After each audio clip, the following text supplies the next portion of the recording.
Bonjour à tous. Aujourd'hui, retour sur le grand affrontement entre le Britannique Thomas Spinal et le Français Cyril Gane, prévu à l'UFC 321 le 25 octobre à Abu Dhabi, avec le titre de poids lourd en jeu. Alors, on va parler du palmarès statistique physique des deux combattants. Thomas Spinal, record 15 victoires, 3 défaites, un finisseur exceptionnel avec notamment 12 KO et 3 soumissions. Champion des poids lourds UFC, de par la mise à la retraite de John Jones. Donc, champion des poids lourds UFC, mais finalement le numéro 1 par héritage. À l'UFC depuis 2025, après une période en intérim, il mesure 1m96 et pèse 114 kg. Il a une allonge de 198 cm.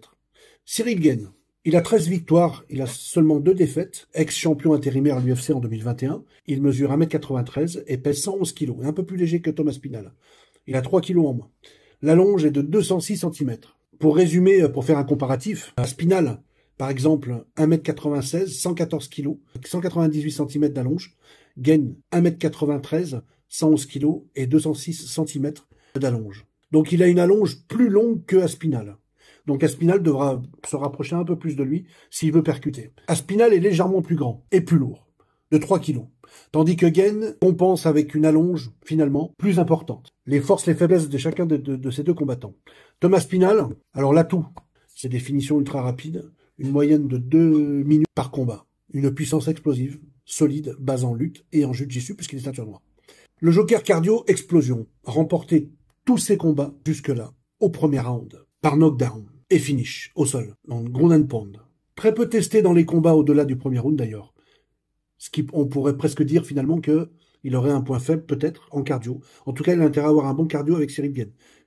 Risque finalement de fléchir si Gane absorbe ses attaques et impose un rythme pendant les 2 premiers rounds. Aspinal peut très vite s'essouffler et s'affaiblir. Et Gane est excellent. On a vu contre l'Australien ce qui s'est passé. Après un knockdown, il s'est relevé. Donc c'est pas le knockdown d'Aspinal qui peut-être va l'arrêter. On peut supposer. Cyril Gane, puisqu'on en parle, ses atouts, c'est du striking technique, finesse dans sa distance de jeu. Il a une gestion incroyable des distances. L'habitude, avec forcément le Muay Thai, une expérience en pied-point Muay Thai, d'ailleurs le sport le plus dangereux du sport pied-point, et des jeux de jambes, un peu comme Mohamed Ali. L'endurance éprouvée sur 5 rounds, c'est un athlète, et voilà, une allonge avantageuse, intelligent, tactique. Alors ses limites à lui, par contre, il est moins percutant à courte distance, contrairement à Spinal. On peut dire même qu'il percute moins vite qu'Aspinal. Je l'ai vu moi dans les finishes, Aspinal est beaucoup plus rapide dans les finishes, dans le grand and pound, que Gane.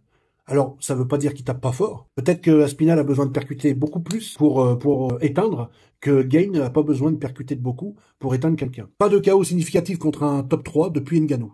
C'est important, ça. Pour faire une analyse comparative, striking distance, Gane pourrait finalement contenir l'explosion d'Aspinal grâce à sa mobilité et son allonge. La puissance d'Aspinal peut finir le combat dès le départ.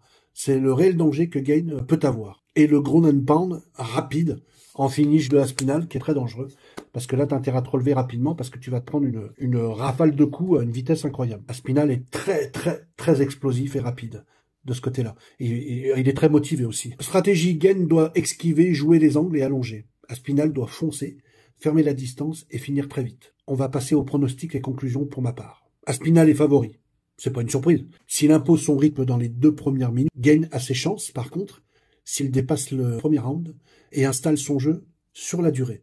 Ça va être la clé, je pense. Aspinal a l'avantage du KO express. C'est d'ailleurs ce qu'il veut faire et c'est ce qu'il a d'ailleurs prédit. Il le dit lui-même. Il veut mettre Cyril Gane KO.